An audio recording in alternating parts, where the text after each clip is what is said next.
Alright, so we're solving F equals MA exam 2020B problem. So what does the problem say? First of all, it gives you a diagram, which is pretty cool. It gives you a diagram of a conical pendulum, which is basically a pendulum that doesn't go like this in 2 dimensions, but instead it goes around in a sort of conical or cone-like motion in 3 dimensions.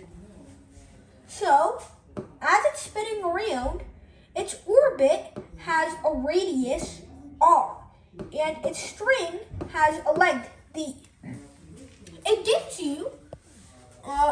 tells you that the angular frequency is some number omega, and it wants you to find omega squared. Bless you. Now, the key here is balancing all of the forces. The forces in the x direction have to be 0, and the forces in the y direction also have to be 0. So how can we figure that out? Well, let's simplify this diagram into just a triangle with D and R. So now, first of all, we can think of this as just r squared, and we can say r squared plus x squared equals d squared. So x is just the square root of d squared minus r squared. That's to clear things up. So d squared root d squared minus r squared. So now, what I'm going to do is, we realize that the force of tension is going to be pulling up this way.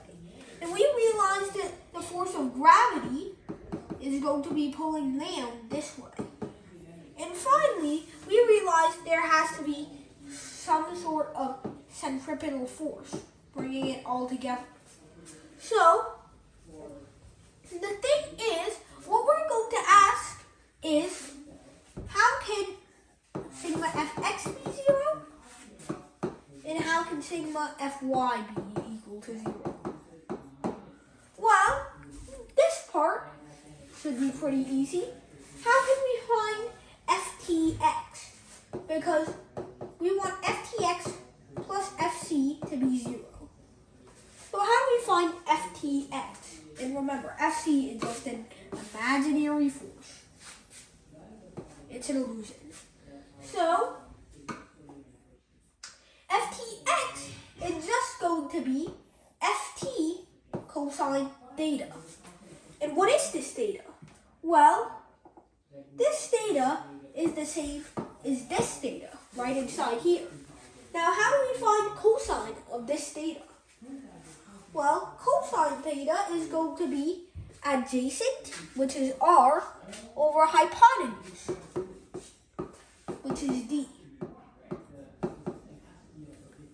So, that means that ftx is just going to be ft, or let's just say t, cosine theta, which we'll say is r over d, is equal to fc, v squared over r. Now, if we think about it, v is technically just omega r.